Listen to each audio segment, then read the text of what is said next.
Assalamualaikum warahmatullahi wabarakatuh.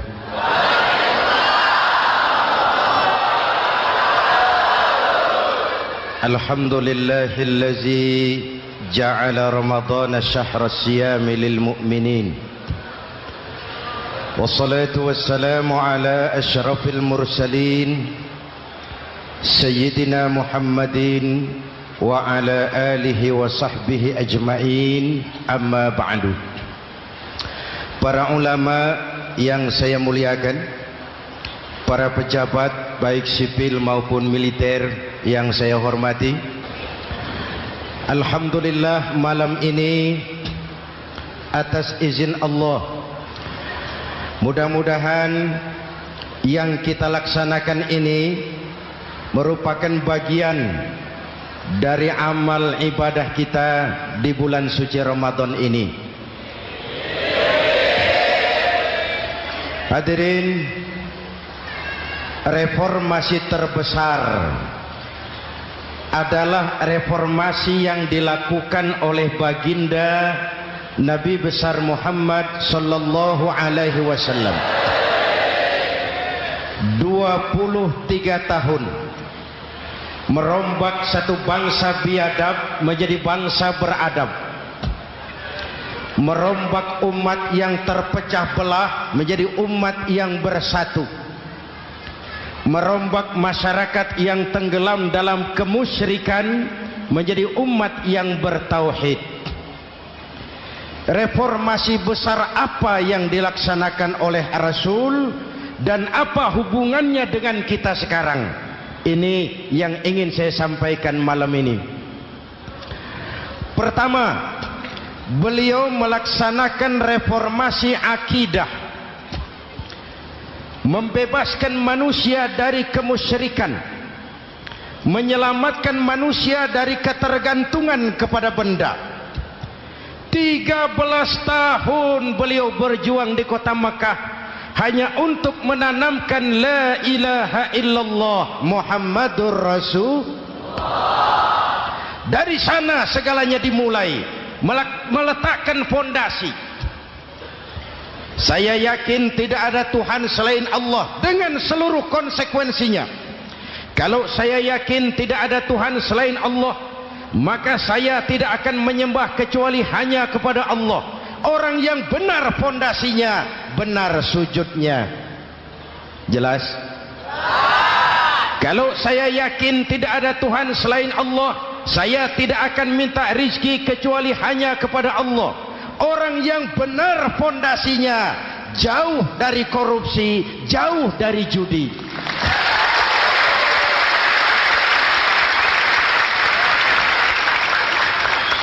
Kalau saya yakin tidak ada Tuhan selain Allah, saya tidak akan menggantungkan hidup kecuali hanya kepada Allah. Saya tidak akan melarikan persoalan kecuali hanya kepada Allah. Saya tidak akan pernah takut kecuali hanya kepada Allah. Saya tidak akan minta tolong kecuali hanya kepada Allah. Inilah generator yang membangkitkan seluruh nilai-nilai amal kita. Kita puasa, kita sujud, kita jihad, itu kan karena nilai iman. Betul? Imannya tidak kelihatan, yang kelihatan gejalanya. Mic ini berbunyi karena ada strom. Percaya apa tidak? Kelihatan stromnya? Kok tahu ada strom dari mana? Dari bunyi. Ada suaranya itu, ada stromnya. Kenapa? Bunyi. Lampu menyala karena ada strom. Kipas angin berputar karena ada strom. Betul? Jadi kalau ada strom bunyi dong. Kalau ada strom lampunya nyala dong. Kalau ada strom kipas anginnya muter dong. Artinya apa? Kalau ada iman sujud dong. Kalau ada iman jihad. Sudah dang dong.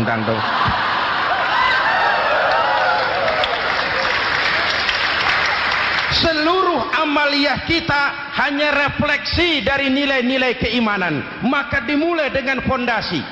Kalau fondasi kuat, apapun yang mau dibangun aman. Kalau fondasi rapuh, apa yang mau dibangun di atas fondasi yang rapuh.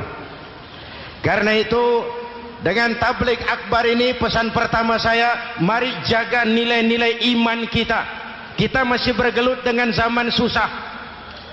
Judi kembali merebak, narkoba meracuni remaja dan pemuda-pemudi kita, padahal dua-duanya sumber segala macam kemaksiatan. Judi mendidik orang jadi malas, dan sejarah belum pernah mencatat ada orang jadi kaya karena judi. Yang bangkrut, yang kere, yang melarat banyak.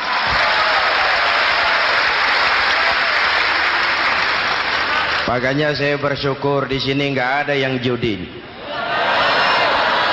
Nggak ada, mana saya nggak lihat di sini. Entahlah kalau di luar sini.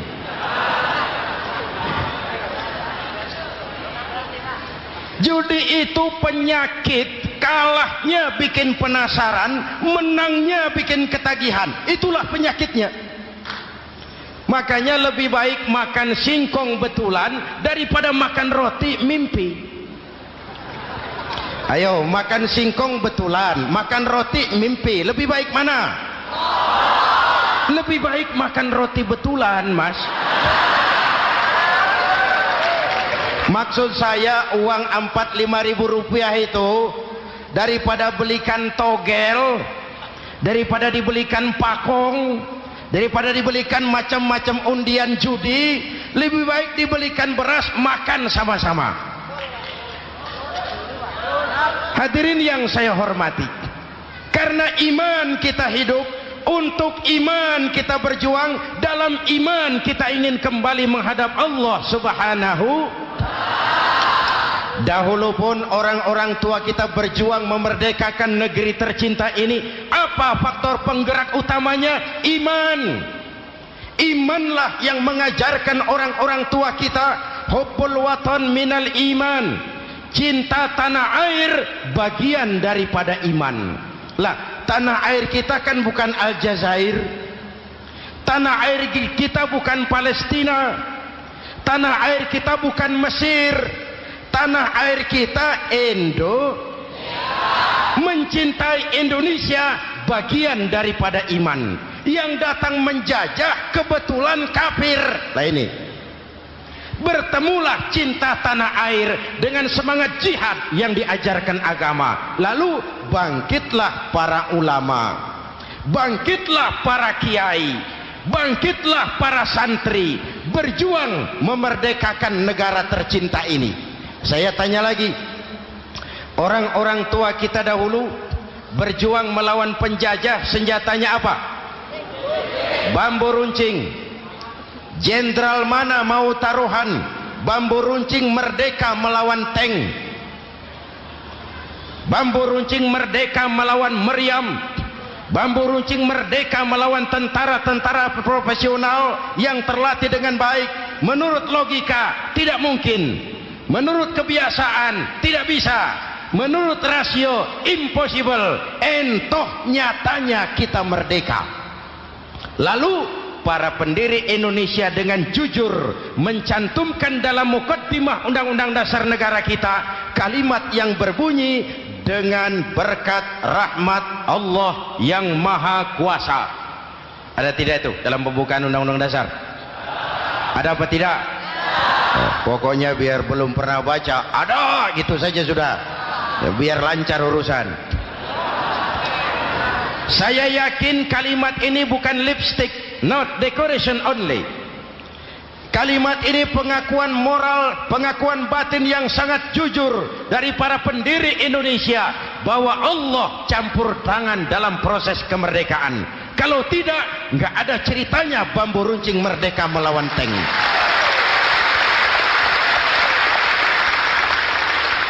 Kalau dulu iman untuk merebut kemerdekaan, sekarang iman untuk mengisi kemerdekaan. Betul? Betul? Karena itu jaga nilai-nilai iman, jangan tidur. kita sudah berhasil melaksanakan pemilu, sidang umum MPR sudah digelar, pemerintahan baru sudah terbentuk. Itu kita pilih bersama, kita dukung bersama. Mendukung itu tidak harus selalu iya, kula nuwun sumuhun dawuh kumaha juragan wae oke bos. Mendukung tidak harus selalu iya, mendukung juga memberikan saran, kritik, perbaikan. Kenapa? Di mana-mana di dunia ini kekuasaan cenderung mau menang sendiri, kekuasaan cenderung untuk korup. Karena itu kalau kita cinta kepada pemerintah, kita harus mengawasi jalannya pemerintahan kita ini.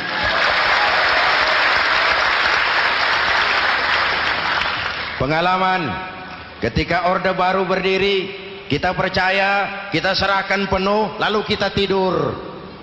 Akhirnya kita jadi susah sendiri. Betul?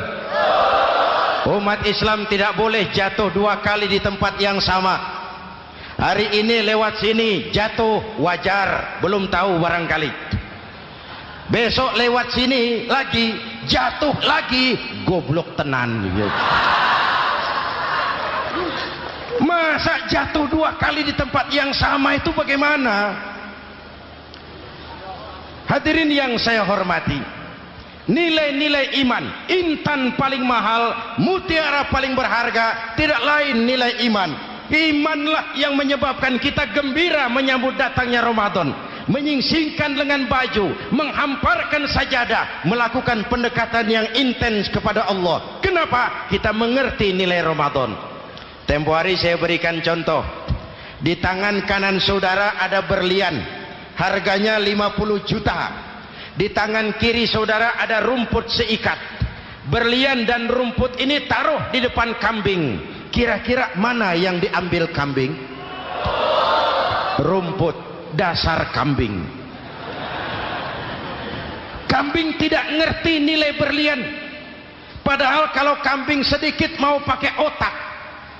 Kalau berlian yang saya ambil, kata kambing, lalu saya bawa ke pasar, kemudian saya jual, harganya 30 juta, lalu dibelikan rumput, dapat rumput sekabupaten. Tapi kambing tidak ngerti nilai berlian, yang kambing tahu cuma rumput. Kenapa? Hidup kambing cuma melayani perut. Maka kata Imam Ali karramallahu wajhah, orang yang hidupnya hanya untuk melayani perut,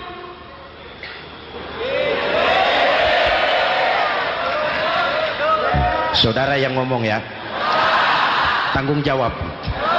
Saya kan cuma mulai, kenapa diterusin?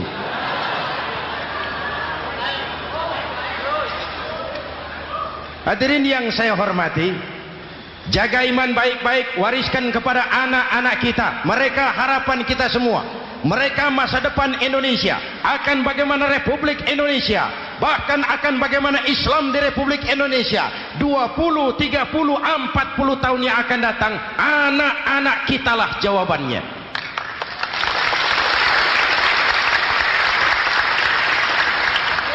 Mereka mau jadi apa, persilahkan, asal iman merupakan landasan hidupnya.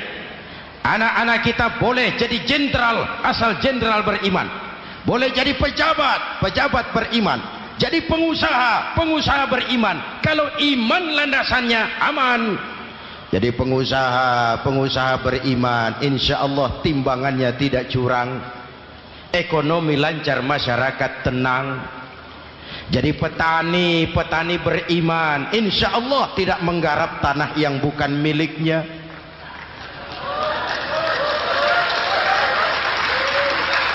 Jadi pejabat, pejabat beriman, insya Allah korupsinya sedikit.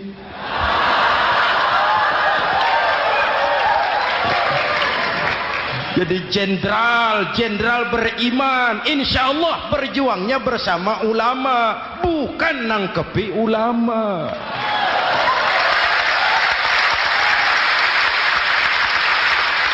Jadi teknokrat, teknokrat beriman, jadi pengusaha, pengusaha beriman, jadi seniman, seniman beriman, jadi maling. Nggak ada, mana ada maling beriman? iman landasannya, insya Allah aman. Ini yang pertama. Yang kedua, baginda Nabi melaksanakan reformasi sosial. Berupa apa?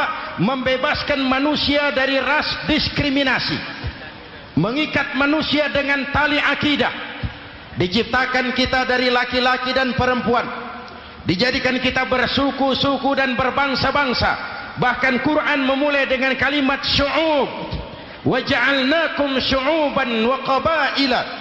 Kami jadikan kamu berbangsa-bangsa dan bersuku-suku agar kamu saling mengenal satu dengan yang lain.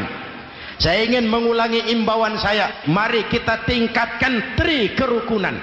3 macam kerukunan. Pertama, rukun antar umat seagama. Sesama muslim harus rukun. Ya Pak? Ya Bu? Hei.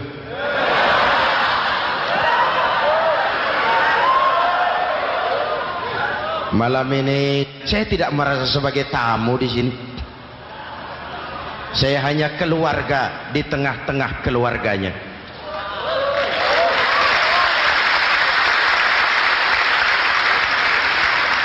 Di sepanjang Jawa kah saya, ke Sumatera kah saya, ke Kalimantan saya, ke Sulawesi saya, ke Irian Jaya saya, kemana saja saya pergi, di mana saja saya berada, saya hanya keluarga di tengah keluarganya. Sebagai muslim kita terikat akidah. Sebagai bangsa kita punya komitmen. Kita ingin bersatu nusa, satu bangsa, satu. Inilah kita. Hadirin yang saya hormati, rukun antar umat seagama. Hura-hura pemilu sudah lewat, ekses-eksesnya harus kita hilangkan. Boleh jadi kemarin-kemarin karena berbeda kaos sama teman gak teguran. Yang sudah-sudah, yang penting sekarang ke depan. Sudah capek kita rakyat diobok-obok. Sudah datang saatnya kita meluruskan saf, merapatkan barisan, menggalang semangat kebersamaan. Rukun antar umat seagama. Begitulah malam ini saya hadir di tengah keluarga sendiri. Yang mengikat kita apa? Akidah. Di masjid kita ditemukan, dan inilah simbol kehidupan umat. Tadi kita sholat isya dan tarawih di sini, menghadap ke arah yang sama, menyembah Allah Tuhan yang sama, melakukan gerak yang sama, membaca bacaan yang sama, dengan bahasa yang sama. Betul? Tapi kita datang dari segala penjuru. Kita datang dari sebelah lor, sebelah kidul, sebelah wetan, sebelah kulon. Di sini di masjid ini kita menghadap ke arah yang sama. Kita yang hadir di sini boleh jadi ada yang dari Sumatera, Kalimantan, Sulawesi, Irian Jaya, tapi kita adalah Indonesia. Jelas? Jelas? Saya sering kasih contoh, coba kalau sholat pakai bahasa masing-masing, ramai masjid, bingung malaikat. Ini Indonesia ramai karena tiap provinsi sholat pakai bahasa masing-masing. Kalau Riau bicara sendiri, Ambon bicara sendiri, Aceh bicara sendiri, Irian bicara sendiri, ramai masjid. Jelas? Jelas? Yang imam pakai bahasa Indonesia, takbir, Tuhan yang maha besar. Gagah sekali, bingung malaikat. Kembali kita kalau sholat pakai bahasa masing-masing. Betapa ramainya masjid. Itu cermin dari bangsa yang tidak bisa menjaga kesatuan dan persatuan. Uni Soviet almarhum Al-Mal'un itu negara adidaya, negara adikuasa, bersama-sama dengan Amerika menjadi polisi dunia. Tetapi kemudian dihantam oleh glasnost yang kebablasan. Gorbachev terpental, Soviet pecah jadi negara kecil berkeping-keping. mimpi mengembalikan Soviet seperti dulu. Begitulah kalau kita biarkan benih-benih disintegrasi ini terus berkembang, tidak ada lem perekat, maka kita akan pecah berkeping-keping dan kita akan jadi satu bangsa yang kecil. Oleh karena itu, yang pertama, jaga kerukunan antar umat seagama. Berbeda pendapat boleh, berpecah belah jangan. Berbeda partai oke, tapi berbeda dalam wawasan bernegara jangan. Jujur saja, saya kemarin musim pemilu itu sudah agak pesimis melihat, batin saya menjerit, ya Allah, kenapa umat jadi begini? Kenapa umat harus terkotak-kotak? Terlalu banyak partai-partai Islam waktu itu, 20 lebih. Begitu sidang umum MPR berjalan, saya mulai melihat titik optimisme. Ada yang mengkristal, di mana orang tidak lagi melihat partainya, tetapi melihat nilai-nilai imannya. Itulah yang memang utama buat kita.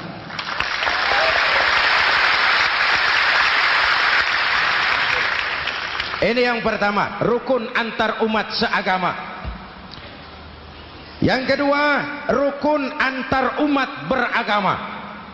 Beberapa hari yang lalu ada kejadian yang mengenaskan di Jakarta Timur, Cipayung. Peristiwa penyerbuan Yayasan Dolos. Hadirin yang saya hormati, kita tentu menyesalkan kejadian itu.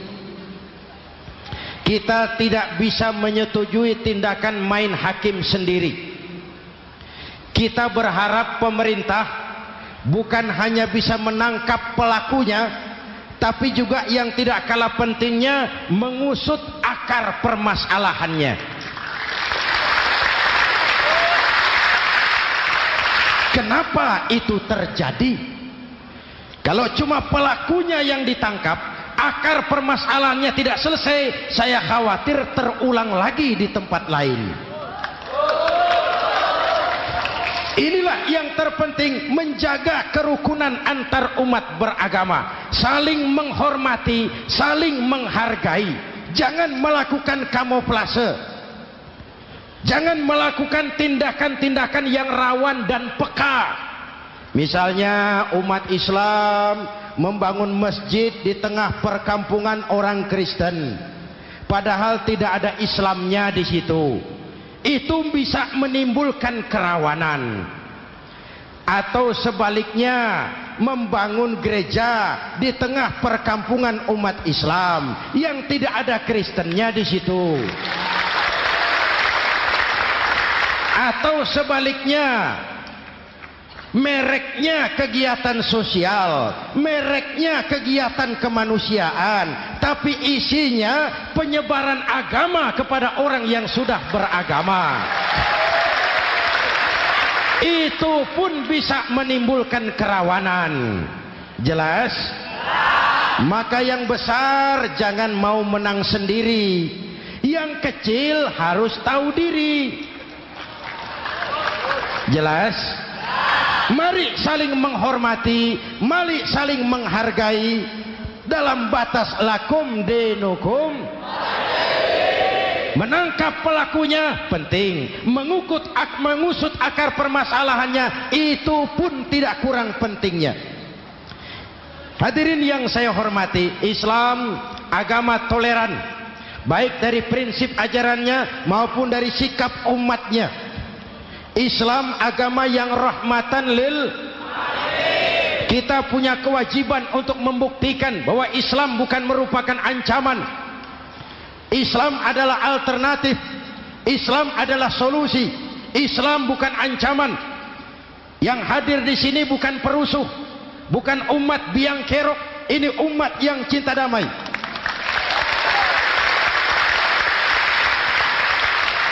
Ini umat yang tidak pernah mencari-cari musuh, tapi juga tidak akan pernah lari kalau bertemu musuh.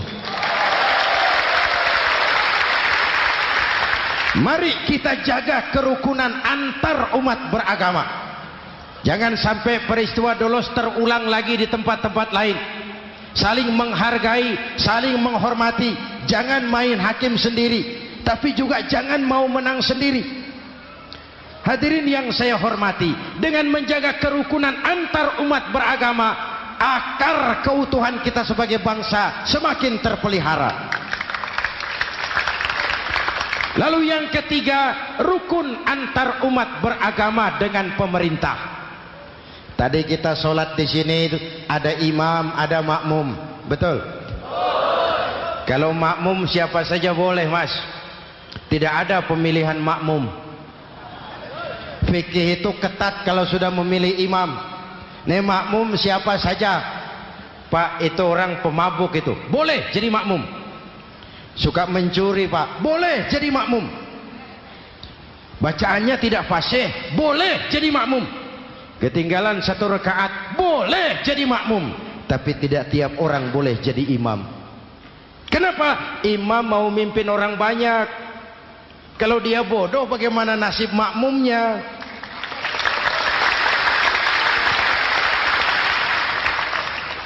Ada karikatur di Medan, pernah kejadian anak kecil disuruh sholat sama ibunya. Nak, sholat kau. Ah, aku tak pandai sholat, mak. Si Ucok rupanya ini. Kata ibunya, sudahlah, kau ikuti saja bapakmu tuh. Apa yang bapak mau kerjakan, kau ikuti sajalah. Jadilah, mak, kalau ikut saja bisa laku. Berangkatlah anak ini kan, sholat di belakang bapaknya, jadi makmum. Sholat di balai bambu, tidak pakai tikar. Bangun sujud, hidung bapaknya terjepit bambu. Karena sakit dan kaget, refleks bapak ini teriak, aduh. Anak di belakang ingat pesan maknya, ikuti saja bapakmu. Si anak ini malah pakai irama, aduh.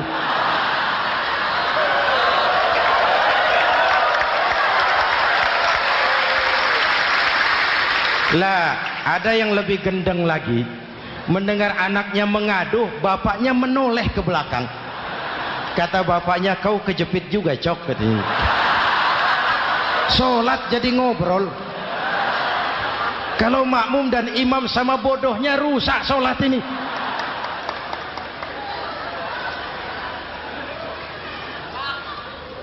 Hadirin yang saya hormati, rukun antar umat beragama dengan pemerintah, pemerintah yang legitimate, yang dihasilkan lewat proses demokrasi. Benarnya kita dukung, salahnya kita tegur, kita kritik, kita perbaiki, kita berikan saran-saran yang baik. Sekali lagi, jangan tidur. Sudah lewat masanya. Kemarin-kemarin kita menghadapi satu masa yang penuh krusial. Sudah datang saatnya kita bersama-sama bahu-membahu mengatasi kesulitan besar yang tengah kita hadapi sekarang ini. Dengan 3 kerukunan ini, insya Allah keutuhan kita sebagai bangsa akan lebih terpelihara. Ini reformasi kedua. Dalam konteks kita sekarang, menjaga semangat kebersamaan. Saya sering mempopulerkan di masyarakat kita, umat Islam bangsa Indonesia seperti 5 jari ini. Kalau kompak, apa yang tidak terpegang? Tapi kalau berpecah belah, apa yang mau dipegang? Yang ini namanya ibu jari. Umaro ini, pemerintah. Kerja apa saja kalau sudah diginikan pemerintah, lumayan. Diginikan kiamat, Mas. Legalitas. Umaro. Yang ini telunjuk, alat untuk menunjuk. Ini orang yang punya uang, orang kaya, para pengusaha, investor. Kita perlu untuk memulihkan roda perekonomian kita. Di mana-mana kalau orang sugih nunjuk, lancar urusan, Pak. Coba kita yang melarat nunjuk-nunjuk ini, nggak laku, Pak. Makanya kata orang, serba salah jadi orang susah, tapi lebih susah jadi orang serba salah. Serba salah jadi orang susah, tapi lebih susah jadi orang serba salah. Telunjuk. Yang ini jari tengah lah ini, di tengah dia, ke kanan tidak, ke kiri tidak. milik semua golongan ini, netral. Siapa ini? TNI. Siapa ini? Cendekiawan. Siapa ini? Ulama idealnya itu. Milik semua, tidak kemana-mana tapi ada di mana-mana. Nggak bisa diajak suitan ini. Nggak ada anak-anak main kelereng suitnya begitu, itu nggak ada.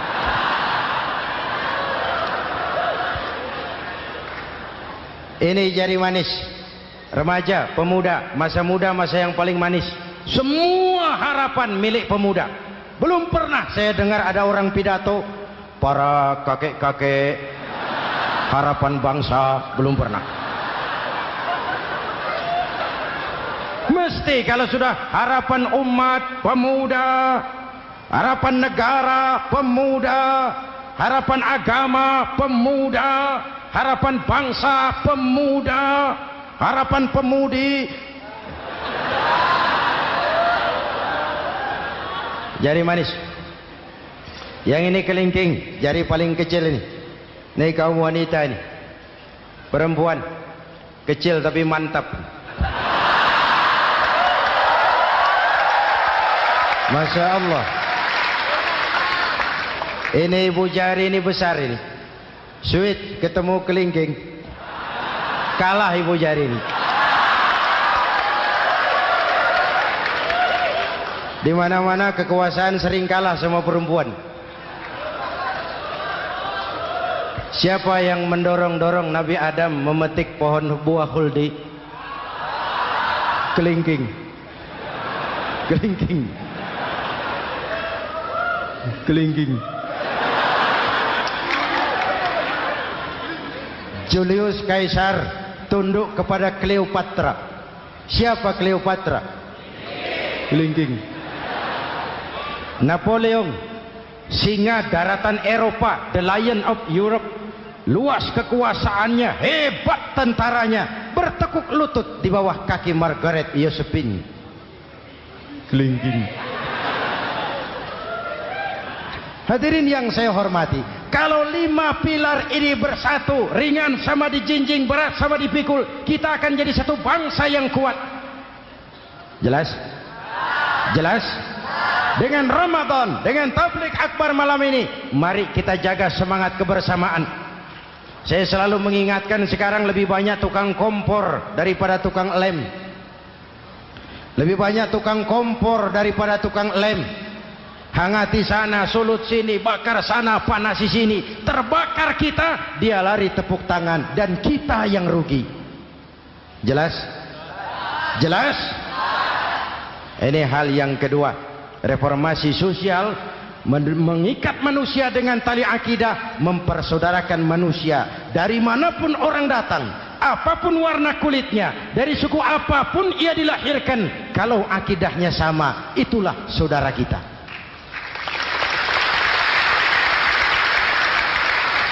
Kembangkan terus kerukunan antar umat seagama, antar umat beragama, dan antar umat beragama dengan pemerintah.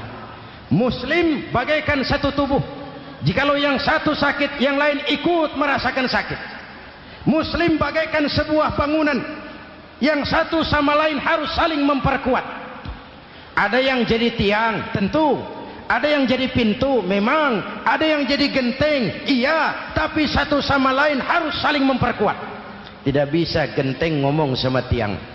Kata genteng, saudara tiang, kamu sih enak. Saya setengah mati, kata genteng. Hujan kehujanan, panas kepanasan. Kadang-kadang anak-anak nakal saya dilontari batu, kata genteng. Yang jadi tiang ngomong lagi. Kata tiang, saudara genteng, jangan sembarangan kalau ngomong. Kamu kira kamu bisa nongkrong di atas?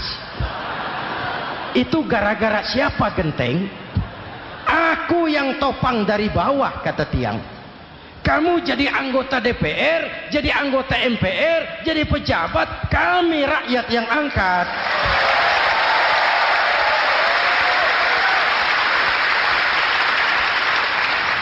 Jangan waktu di bawah rajin ngamalkan ayat kursi, dapat kursi lupa sama ayat.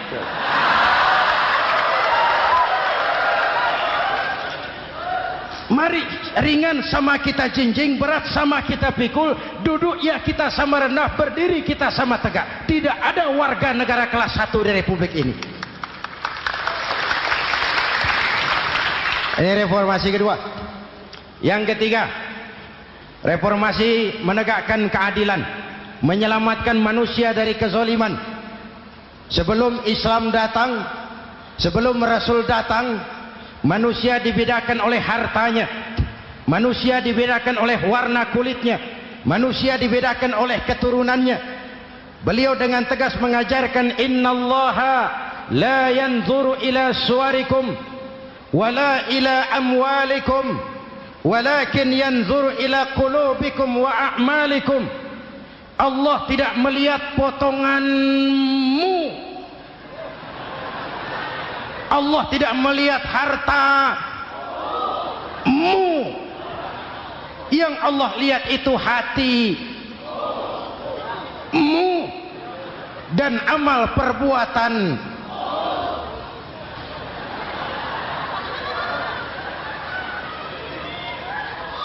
Perjuangan menegakkan keadilan. Hadirin yang saya hormati, itulah yang menyebabkan reformasi kita menggelinding, menuntut keadilan, baik keadilan di bidang politik, keadilan di bidang ekonomi, keadilan di bidang hukum. Nabi pernah mengingatkan, hakim, kata Nabi, itu ada 3 macam. Al-qudatu salasatun.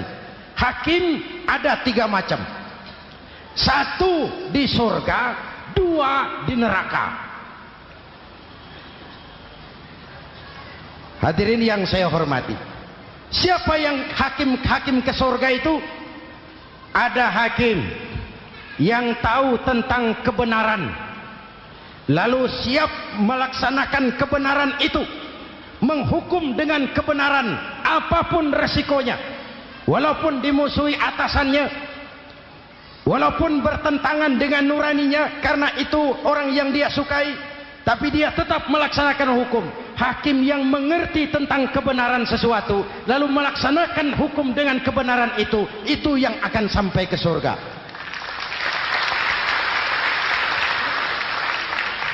Yang kedua, ada hakim tahu tentang kebenaran tapi tidak mampu melaksanakan hukum dengan kebenaran itu.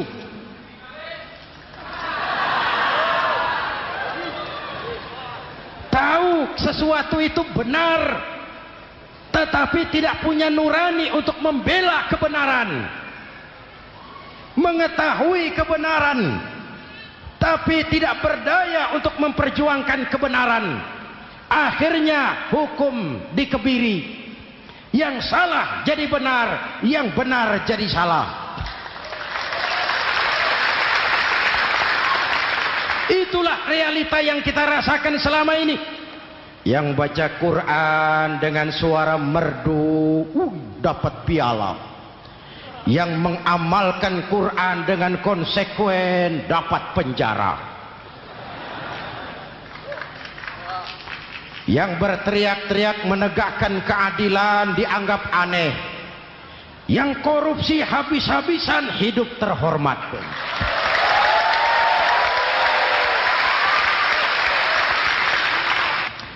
Jadi yang kedua tadi hakim yang tahu kebenaran tetapi tidak mampu melaksanakan hukum sesuai dengan kebenaran. Diperkosanya kebenaran, ditekannya hati nuraninya, sehingga ini yang mengakibatkan terlukanya perasaan keadilan. Yang ketiga lebih celaka lagi, ada hakim yang tidak mengerti tentang kebenaran lalu melaksanakan hukum dalam ketidakmengertiannya. Bodoh melaksanakan hukum dalam kebodohan, itu pun menyebabkan orang masuk neraka. Na'udzubillah. Hadirin yang saya hormati, reformasi yang dilaksanakan Rasul berjuang menegakkan keadilan.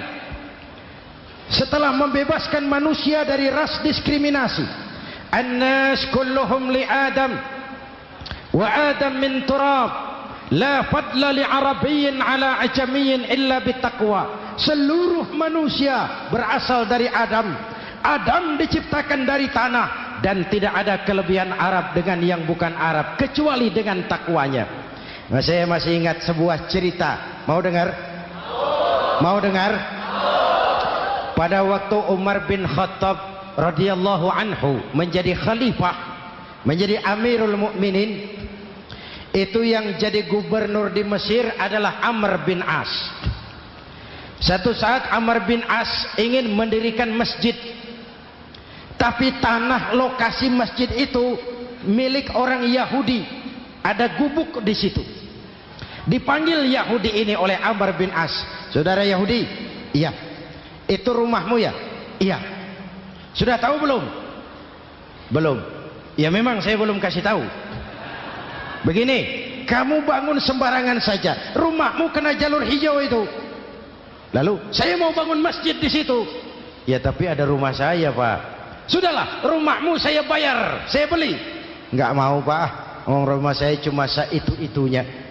Saya bayar 2 kali lipat. Enggak mau, Pak. Enggak mau. Sudahlah, saya ganti rugi.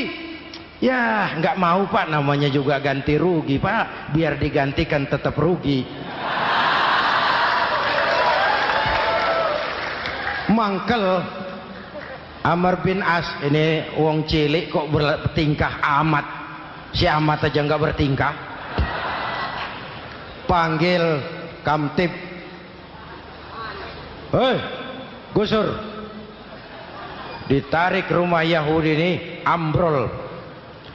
Menitiskan air mata si Yahudi di sudut kehidupan. Begini wong cilik ini, sudah jatuh tertimpa tangga. Rumah cuma sak gubuk-gubuknya diderek oleh petugas. Pikir-pikir Amr bin As kan cuma gubernur, di atasnya kan masih ada khalifah Umar bin Khattab. Saya mau lapor ke pusat. Berangkat Yahudi ini dari Mesir menuju Madinah, berhari-hari berjalan, sambil berpikir, ini nanti kalau saya laporan kepada khalifah, apa pengaduan saya diterima? Wong saya rakyat kecil, lagian Yahudi, sementara yang menggusur saya ini gubernurnya sendiri. Terus dia berjalan sampai di kota Madinah. Lewat tengah hari dia mulai cari-cari. Ada orang, ketemu orang sedang tidur di bawah pohon kurma. Selamat siang, Pak. Siang. Saya mau numpang tanya, Pak. Tanya apa? Bapak tahu Khalifah Umar bin Khattab? Tahu. Istananya di mana, Pak? Istananya di atas lumpur. Di atas lumpur? Iya. Pakaian kebesarannya apa, Pak? Sutra? Bukan. Pakaian kebesarannya malu dan takwa. Pengawalnya banyak, Pak. Banyak? Berapa peleton? Pengawalnya yatim, orang jompo, kelompok mustad'afin, orang-orang lemah, janda-janda tua.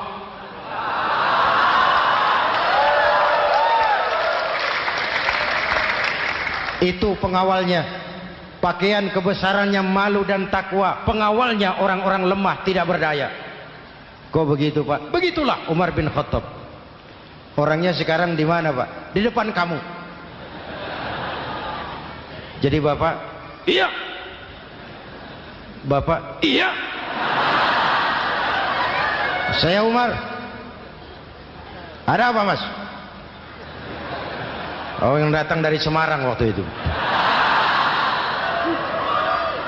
Gini loh, Pak, saya mau menuntut keadilan. Keadilan kenapa? Gubernur Bapak Amr bin As itu, Pak, zalim. Kenapa dia? Gubuk saya main tarik saja, runtuh. Saya nggak punya rumah lagi, wong saya ini golongan makmur, cuma rumah sama sumur. Lalu untuk apa? Katanya dia mau bangun masjid di situ, Pak. Dipaksanya rumah kamu ditarik sampai runtuh. Iya. Yahudi? Ya, Pak. Itu ada tempat sampah ya. Betul, Pak. Di situ banyak tulang unta. Coba kau cari satu tulang unta bawa ke sini. Bingung Yahudi. Pak, saya jauh-jauh dari Mesir ke sini ini mau cari keadilan. Kalau tulang unta di Mesir juga banyak, Pak. Sudahlah, kau ambil saja tulang itu. Berangkat Yahudi penuh tanda tanya, ambil sebuah tulang unta, diberikan kepada Khalifah Umar bin Khattab. Tulang ini diambil, Umar hunus pedangnya, dengan ujung pedang dibuat garis lurus di atas tulang unta itu. Rat. Selesai. Yahudi, iya Pak, sekarang kau kembali ke Mesir, serahkan tulang ini kepada Umar bin Amr bin As. Makin bingung Yahudi, jauh-jauh datang kemari kira mau dapat keadilan, cuma dapat tulang. Ya sudahlah, namanya wong cilik, berangkat dia pulang ke Mesir. Berhari-hari sampai di Mesir. Pak Gubernur, ya lapor. Ada apa Yahudi? Saya dari pusat. Loh, kamu dari Madinah? Iya Pak. Ngapain sih kamu ke sana-sana? Nuntut keadilan. Kamu bertemu Khalifah? Ketemu Pak. Terus tulang.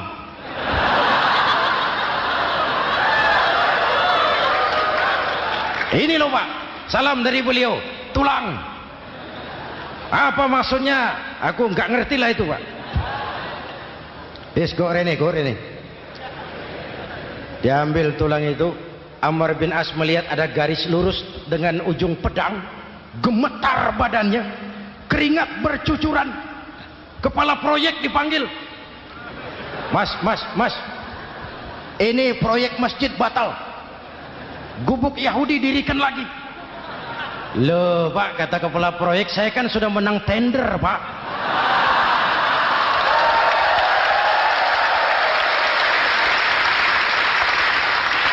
Wes, nggak ada urusan, sampean mau menang mau kalah tender, proyek batal.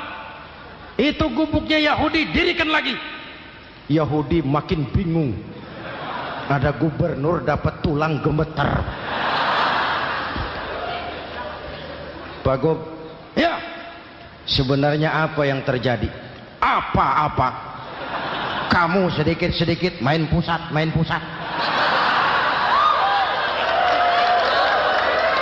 Bu, ya ngomong dulu toh. Ya kan awalnya saya sudah ngomong Pak, tapi gubuk saya tetap ditarik. Percuma ya saya ke pusat Pak. Saya dapat teguran keras dari Khalifah. Tahu kau apa artinya ini? Seolah beliau berkata, "Hei Amr bin As, jangan mentang-mentang sedang berkuasa kau bertindak seenakmu. Berlaku lurus dan adillah kamu seperti lurusnya garis di atas tulang ini."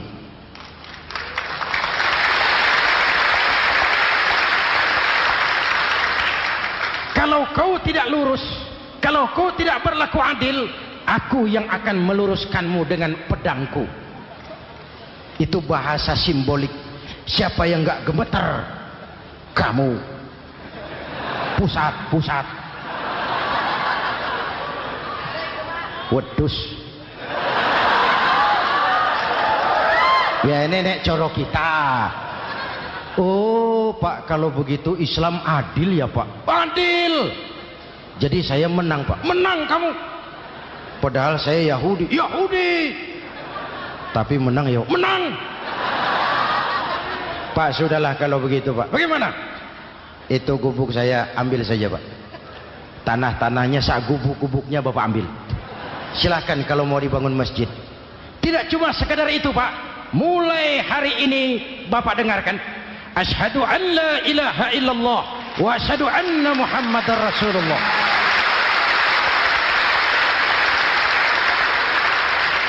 Yahudi bisa menang perkara menghadapi gubernur. Kalau ini terjadi di Indonesia,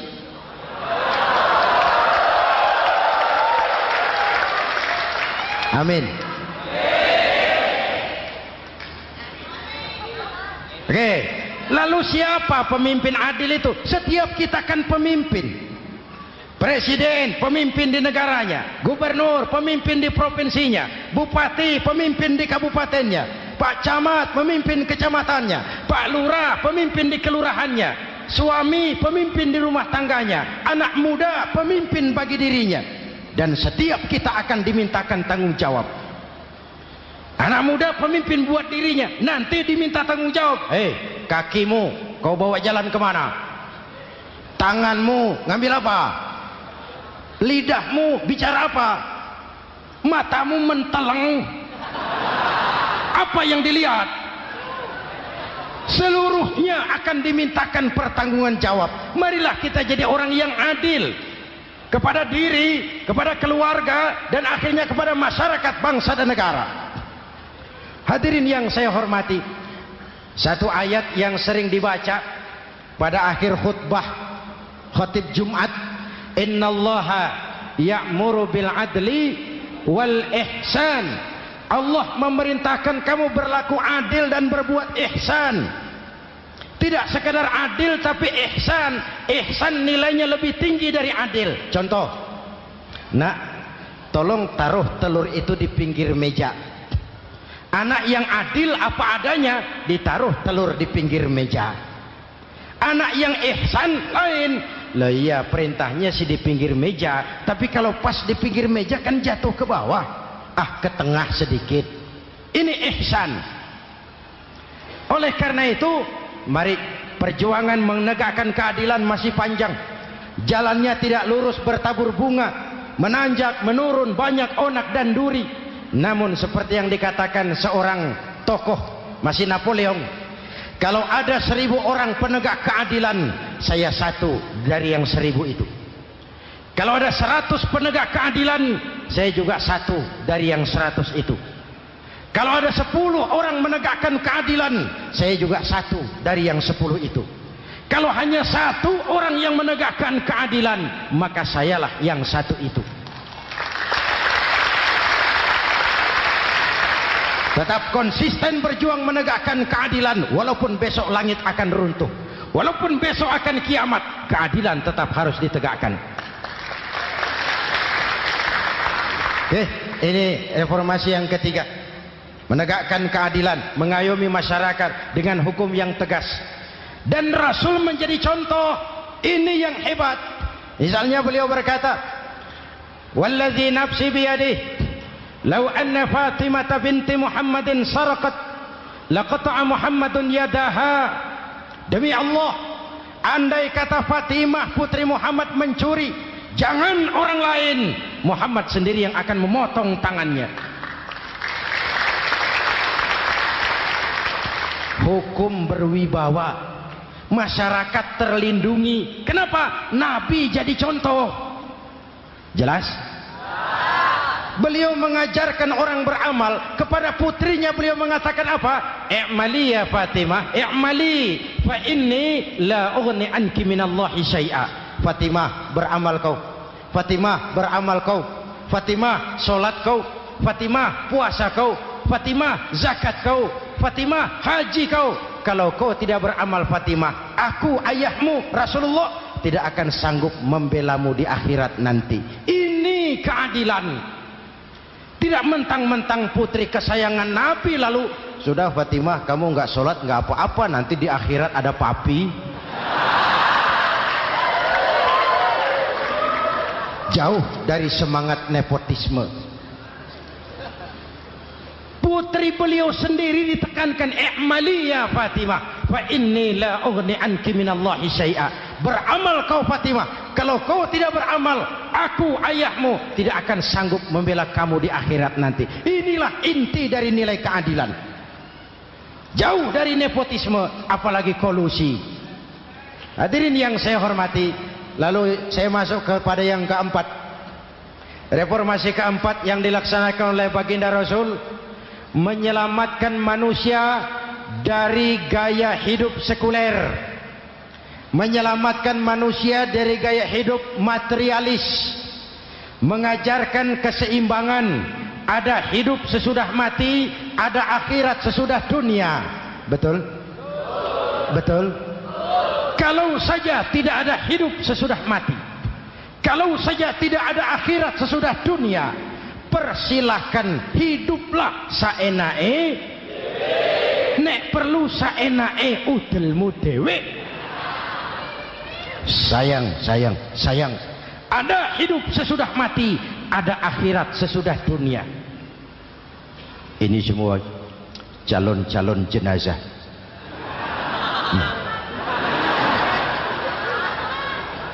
calon lurah belum tentu jadi lurah, calon gubernur yang antri panjang, calon menteri mimpi, calon jenazah pasti. Betul? Karena ada hidup sesudah mati, ada akhirat sesudah dunia. Ini jadi rem. Saya kepengen kaya, tapi kalau menipu orang bagaimana dikubur? Saya kepengen naik pangkat, tapi kalau memfitnah orang bagaimana di akhirat? Melahirkan disiplin. Tujuan keyakinan akhirat mewarnai cara kita hidup di dunia. Hadirin, mari kita berdoa. Semoga semua yang hadir di sini dikuatkan iman dan Islam, dikokohkan kesatuan dan persatuan, dimurahkan rezeki untuk meningkatkan ibadah. Al-Fatihah. Bismillahirrahmanirrahim. Alhamdulillahirabbil alamin. Ar-Rahmanir-Rahim. Maliki yaumiddin. Iyyaka na'budu wa iyyaka nasta'in. Ihdinas siratal mustaqim. Siratal ladzina an'amta 'alaihim ghairil maghdubi 'alaihim waladdallin. Amin.